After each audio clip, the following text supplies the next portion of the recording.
कंझावला कांड की हकीकत क्या है, ये देखिए। परिवार के आरोप।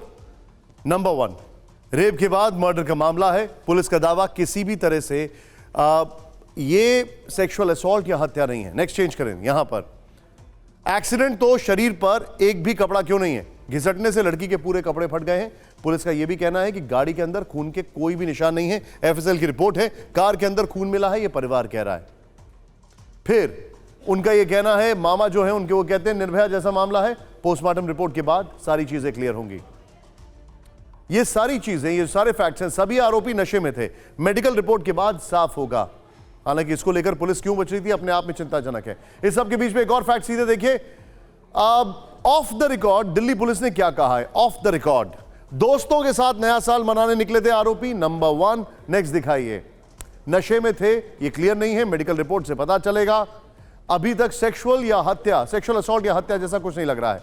फिर भी पोस्टमार्टम रिपोर्ट के बाद तस्वीर साफ होगी। लड़की ने गाड़ी पकड़ने की कोशिश की ताकि उठ सके। इस चक्कर में लड़की कार के नीचे फंस गई। रिब्स और पीछे का हिस्सा बुरी तरीके से क्षतिग्रस्त हो गया। 12-13 किलोमीटर तक घसीटती रही, इसीलिए कपड़े फटे।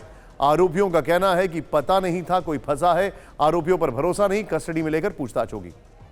अब कंझावला कांड में मृतक युवती का अंतिम संस्कार कल होगा, यह कहा जा रहा है। 3 डॉक्टरों के पैनल ने पोस्टमार्टम को अंजाम दिया। पोस्टमार्टम की प्रक्रिया करीब 1 घंटे तक चली। कूल्हे ही की हड्डी पूरी तरह से टूट चुकी थी।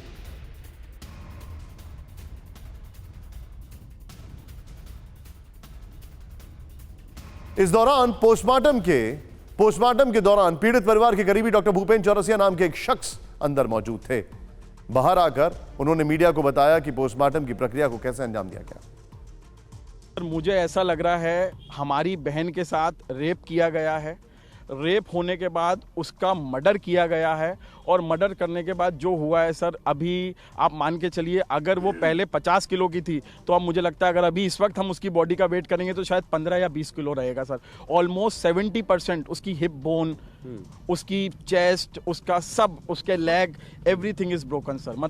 क्या कुछ हुआ है इसमें, इस पूरे केस में? क्यों एलजी को बोलना पड़ा कि आप पॉलिटिक्स मत करिए इस पर? क्यों एलजी के घर के बाहर हंगामा हुआ? क्यों एक कॉल दिया गया कि सब लोग चलो एलजी हाउस? ध्यान से देखें रिपोर्ट।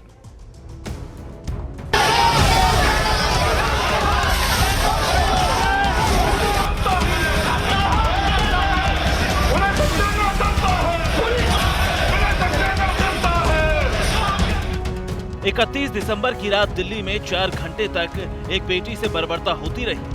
4 किलोमीटर तक उस बेटी को कार से घसीटा जाता रहा। पुलिस ऐसी बेरहमी पर तुरंत एक्शन से आउट दिखी और जब ये खबर दिल्ली वालों को लगी तो सड़क पर हंगामा कुछ इस कदर बरपा।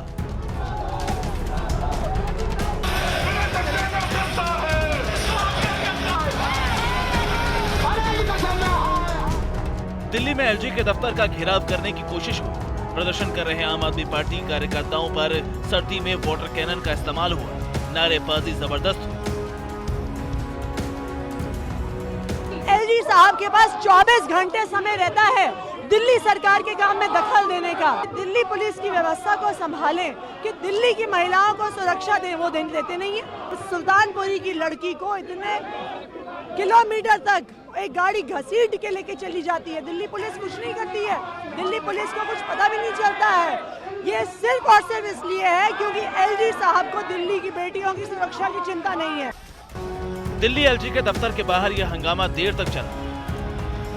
उधर हंगामा पीड़ित परिवार के घर के बाहर भी हुआ। लोगों में नाराजगी जबरदस्त थी और जब नेता सियासी रोटी सेकने के लिए घर वालों से मिलने पहुंचे तो कंझावला इलाके में उनका स्वागत कुछ इस कदर हुआ।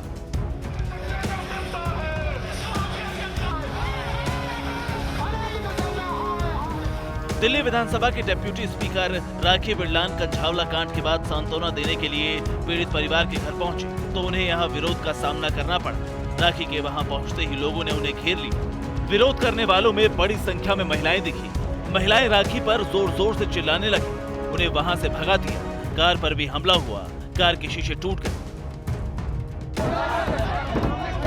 बात कराने से तो ज़्यादा ज़रूरी मुझे इस वक्त ये लगा कि पहले मैं उस माँ को जो तड़प रही है, जो बिलक रही है, जिसकी बेटी उसका पूरा परिवार चलाती थी, छः बच्चे, 6 भाई बहन है, वो विधवा महिला है, उनके पति भी नहीं है, इस पूरे घर का पालन पोषण उस बिटिया के द्वारा ही किया जाता था।